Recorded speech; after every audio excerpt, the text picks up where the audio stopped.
저 이거 진짜 야심차게 준비한 아이템인데요.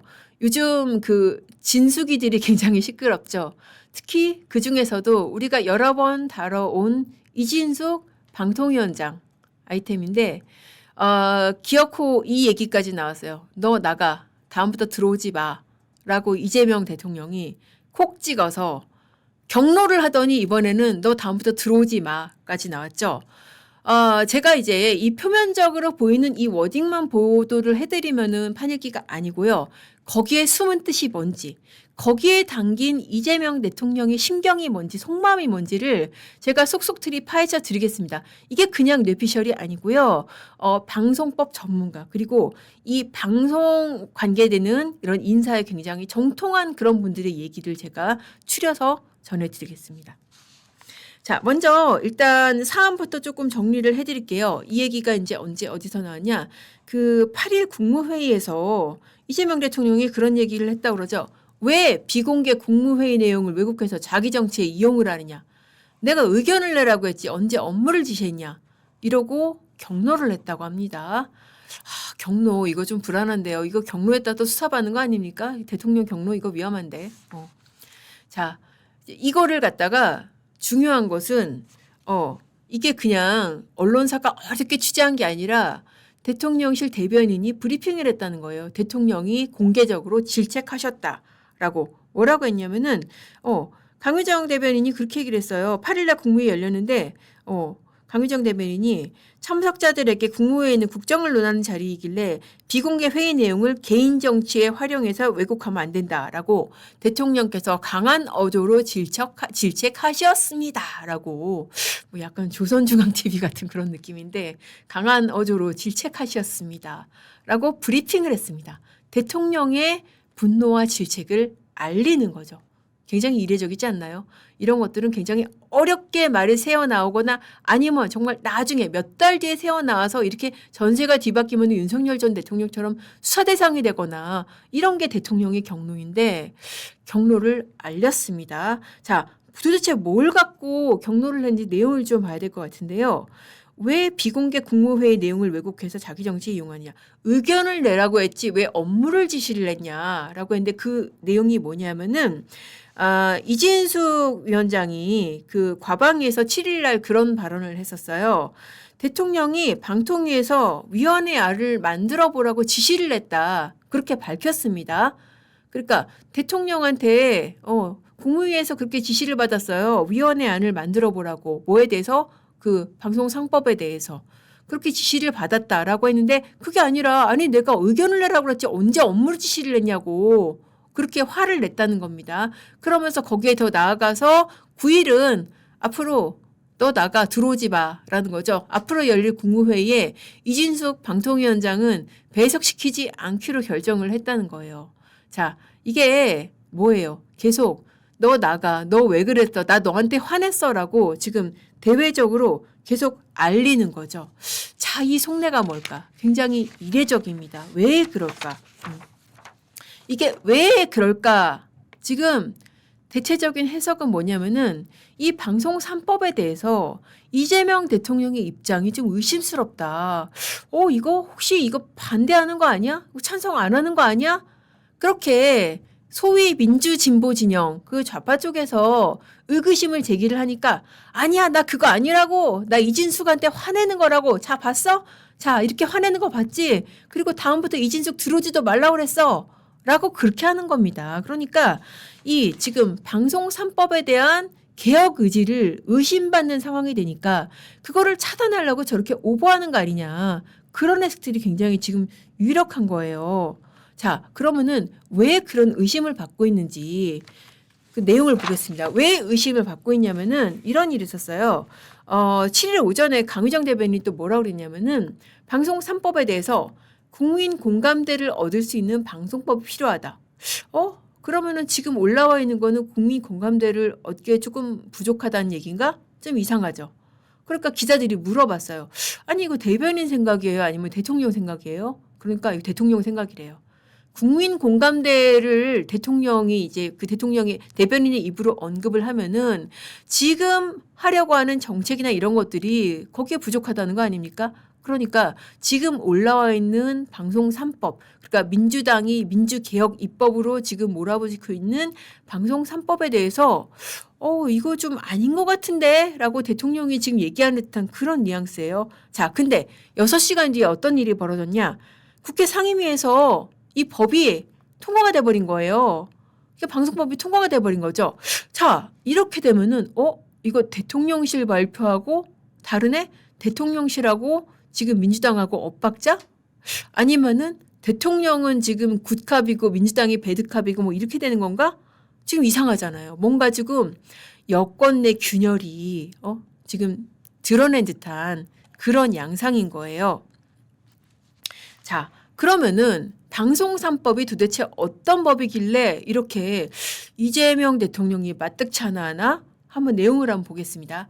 자, 지금 개정 방송법이 민주당이나 소위 민주 진영에서 내건 캐치프레이즈는 뭐냐면은 방송을 국민에게 돌려준다는 거예요. 그러면 그전에는 방송이 국민께 아니었나? 자, 지금 현행법 같은 경우에는 왜 이사 있잖아요. 각 방송국의 이사. 각 방송국의 이사들이 사장을 임명을 합니다. 굉장히 중요한 직책이죠. 이 이사를 누가 임명을 하냐면은 현행법 규정상으로는 방통위가 추천을 하게 됐어요. 근데 사실상으로는 여야가 나눠 먹기식으로 하는 거예요. 그래서 KBS 같은 경우에는 이사가 11명인데 여권이 7명, 야권이 4명. 여권이 과반수죠. 거의 2배 가깝습니다. 그리고 MBC, EBS 같은 경우에는 이사가 각각 9명입니다. 이 9명의 이사 중에서 여권이 6명, 야권이 3명. 자, 그러니까 어때요? 법 규정상으로는 방통위인데 방통위라 읽고 뭐라고 읽는 거예요? 정치권이라고 읽는 거죠. 정치권 그중에서도 여권.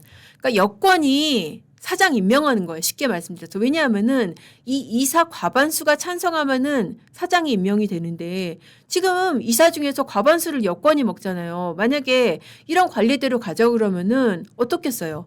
지금 KBS, MBC, EBS 사장도 누가 임명할 수 있어요? 민주당이. 저 구도에서 지금 7대4, 지금은 7대4인데 지금처럼 국힘이 정말 존재감이 없는 구도에서는 더 많이 하지 않겠어요? 거의 8대2 뭐 지금 그렇게까지도 갈 수 있는데 그러면은 사장 임명은 뭐 다른 당상으로 민주당이 지금 가져갈 수 있는 거죠. 구체적으로는 민주당이 아니고 뭐겠어요? 대통령 뜻대로 사장 임명할 수 있는 거죠. 자, 근데 이 법이 어떻게 바뀌냐? 바뀐 법 보시겠습니다. 이 정치권 비율을 갖다가 40%로 야, 그러니까 지금 민주당 구체적으로 이재명 대통령 입장에서는 내가 100% 할 수 있다던 거를 지금 얼마밖에 못 하는 거예요. 40%밖에 못 하는 거예요. 그럼 나머지 60%는 누가 하냐? 미디어, 학회, 변호사, 단체, 시청자위원회, 임직원 과반수. 임직원 과반수는 뭐가 되겠어요? 노조가 되겠죠. 방송사 노조. 그러니까 노조 및 시민단체. 미디어, 학회 이런 데는 어디랑 연결이 되겠어요? 민원연. 항상 저희 그 보수 방송들 모니터하고 막 이렇게 뭐 진짜 눈에 불을 켜고 혹시라도 트집 잡을 거 없나 찾아내는 민원연 같은 그런 단체들의 몫으로 가는 겁니다. 야, 이거 그러니까 쉽게 말해서 말은 사실 내걸기로는 정말 방송 개혁 입법이고 방송을 국민한테 돌려주는 건데 이재명 대통령 입장에서 국민한테 돌려준다고 생각이 들까요? 아이고 내가 진짜 내 맘대로 사장 임명할 수 있는 건데 그리고 나의 당선에 공을 세운 나의 측근 인사들을 사장으로 꽂을 수 있는 건데 이게 누구한테 가는 거예요? 노조, 시민단체 뭐 이런 데로 가는 거예요. 이거 좋겠습니까? 아니죠. 그러니까 이게 공영방송을 정치권에서 국민의 품으로 캐치프레이즈는 좋은데 이거 대통령 입장에서는 이거 아닌데 그런 생각이 들었을 거예요. 그러니까는 앞서 그 얘기가 나왔던 거예요. 국민 눈높이.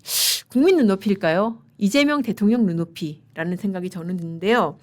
자, 그렇게 해서 그러니까는 사실 이재명 대통령 입장에서는 여권이 임명할 수 있는 사장이 좋지 민원연과 노조가 뽑은 사장을 선뜻 찬성하기가 어려운 겁니다. 그리고 또 이제 이런 그 방송법이라든지 이런 방송 인선에 정통한 사람들 얘기가 이재명 대통령이 이렇게 방송법 개정해가지고 민원연하고 노조의 사장 선임권 사실상 넘겨주는 순간 레임덕 올 거다. 레임덕이 후반부 가면은 거의 레임덕 정도가 아니라 대드덕이 될 거다. 그런 얘기 나오고요. 그러니까 이거 법 개정 지금 민주당에서 올린 안대로 이렇게 하고 싶겠냐는 거죠. 그런데 이 민주당, 제가 민주당이라고 말씀드렸지만은 사실 주체는 누가 될까요? 구체적인 주체는 저는 이 사람이 될 거라고 생각이 드는데 바로 최민희 과방위원장이 상당히 핵심적인 주체일 것이라는 생각이 듭니다. 왜? 사실 최민희 과방위원장, 최민희 의원이 원래는 뭘 하고 싶었던 사람이냐? 방통위원. 지난 정부에서 방통위원으로 민주당에서 추천을 했었어요. 근데 안 됐죠. 왜냐하면은 윤석열 대통령이 한 7개월 동안을 임명을 안 하고 그냥 민주당 몫으로 올라온 인사인데 임명을 안 하고 있으니까 민주당에서 그냥 기다리다 지쳐가지고 그냥 철회를 한 거예요. 근데 어떻게 됐어요? 지금 배지 달고 돌아와서 지금 과방위원으로 온갖 갑질을 다 하고 있잖아요. 그러니까 이것도 정말 저는 어떻게 보면은 호미로 막을 수 있는 거를 거의 가래로 막은 그런 격인 건데 아무튼 그렇게 해서 이제 최민희 의원 꿈이 이제 과방위원장이라는 얘기 있잖아요. 그렇게 해서 과방위원장을 하고 싶을 것이다. 그리고 과방위원장을 하고 나면은 더 큰 자리를 하고 싶을 것이다. 그런 얘기와 해석이 파다합니다. 그러니까 이거는 어떻게 보면은 이재명을 위한 법이라기보다는 최민희를 위한 법이 아니냐. 라는 그런 해석이 나올 수 있고 이재명 대통령의 생각도 크게 다르지 않을 것이라는 그런 의심이 들고 그렇게 봤을 때 자, 어떻게 보면은 지금 겉으로 때리는 거는 이진숙이지만은 정말 때리고 싶은 거는 최민희가 아닐까. 그런 생각을 한번 해봅니다. 자, 그렇게 해서 이진숙 위원장을 때립니다. 세게 때리는 그런 아주 큰 소리를 냅니다. 너 들어오지 마. 너 나가. 라고 하는 거죠. 대변인실 대변인을 통해서 질책해줬다. 경로했다. 분노했다. 그리고 다음 회의부터 들어오지 말라라고 하는데 그거 아플까요? 굉장히 마음에 상처가 될까요? 어떨 것 같으세요? 이거는 정치인으로서는 고마운 거죠. 정치인으로서는 이렇게 대통령실에서 때리면 대통령이 때리면은 이재명 대 이진숙이 돼 체급이 그 정도 커지는 거예요. 그러니까 제가 최근에 이제 방송을 하면서 만난 이제 민주당 인사들도 그런 얘기를 하더라고요. 아, 왜 그렇지? 왜 저렇게 자꾸 때려가지고 체급을 키워주지? 그런 얘기를 하더라고요.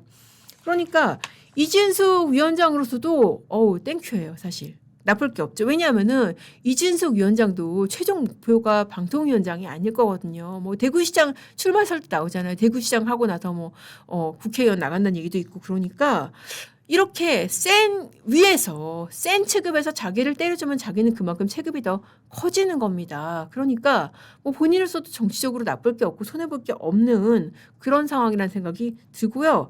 사실 이렇게 놔두고 때리는 것보다 어떻게 보면은 민주당 입장에서는 민주당과 이재명 대통령 입장에서는 그냥 잘라버리는 게 더 속 시원하겠죠. 전 정부 인사잖아요. 눈엣가시 같은 전 정부 인사. 근데 못 자릅니다. 왜 못 자르냐? 자, 일단 방통위원장 같은 경우에도 신분 보장 규정이 굉장히 두텁게 있습니다. 그래서 그냥 웬만한 사유로는 해임할 수가 없고 만약에 해임을 한다 그러면은 바로 가처분 낼 거예요. 가처분 내면 이거 받아줄 가능성 상당히 큽니다. 왜냐? 사실 이진숙 위원장이 지금 복귀한 지가 얼마 안 되고 그래서 구체적으로 뭐 직무를 한 게 없어요. 뭘 한 게 있어야지 해임 사유가 되죠. 그래서 만약에 해임 처분을 한다 그러면은 해임 처분 정지해달라. 가처분 내면은 이 집행정지 받아줄 가능성이 상당히 큽니다. 자, 근데 조금 의문 나시는 분들, 뭐 이거 생각하시는 분들 있을 거예요. 한량 세상님 말씀대로 정말 이렇게 때리는 게 이진숙 몸값 높여주는 거라니까요. 자, 이거 좀 생각나시는 분들 있을 텐데 한상혁 방통위원장 왜 문재인 정부에서 임명이 됐는데 윤석열 정부에서 면직이 됐잖아요. 그러면은 그 방통위원장 면직은 뭔데 궁금하신 분들 있을 텐데 그때는 비위 사실이 있어서 기소가 됐었습니다. 뭐냐면은 저희 관계자죠. TV조선 재승인 과정에서 이 점수 조작에 관여를 했다라고 해가지고 형사 기소가 됐습니다. 그러니까 면직 처분을 했죠. 면직 처분을 해서 본인도 당연히 또 변호사고 하니까 법적인 그 쟁송을 했습니다. 면직 처분에 대해서 면직 처분 부당하다. 효력 멈춰달라라고 집행정지를 냈는데 법원이 기각을 했어요. 왜냐하면은 자기네들이 보기에도 야, 이 정도 했으면은 뭐 이거는 선고나기 전이지만 이거는 심했네. 이거 안 되겠네라고 해서 법원이 집행정지를 하면서 뭐라고 했냐면은 방송의 공정성을 수호할 방통위원장으로서의 직무를 방임했다. 그러니까 아이고 잘릴만하네. 법원이 그렇게 본 거죠. 그러니까 그런 경우 아니고서는 방통위원장 자르기 힘듭니다. 자, 혹시 이거 되지 않냐 생각하시는 분들 있을 텐데, 자, 탄핵. 근데 안타깝게도 탄핵은 한번 갔다 왔어요. 이진숙 위원장 탄핵 갔다 왔잖아요. 탄핵해가지고 한 5개월 동안 직무정지 돼 있었잖아요. 그래서 돌아온 게 지난 1월이에요. 그러니까 한 5개월 직무정지 돼 있다가 지난 1월에 다시 이제 탄핵이 기각되면서 돌아오지 않았습니까?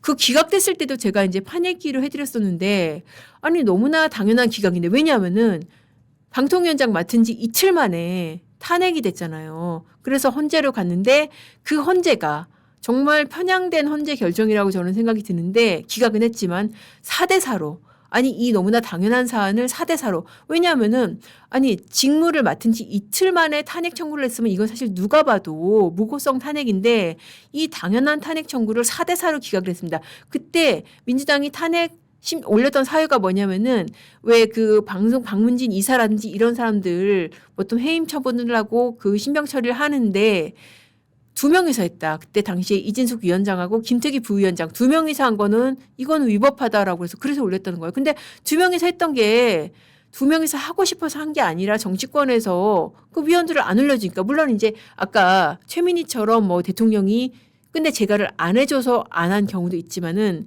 정치권에서 안 올려주니까는 2명밖에 없어서 2명이서 결정을 한 건데 그게 위법하다라고 해서 파면 사유에 해당된다고 탄핵 청구를 했지만은 당연히 이거 기각되겠죠. 근데 기각대 인용이 무려 4대4로 갈렸던 그런 과정을 거쳐서 아무튼 돌아왔습니다.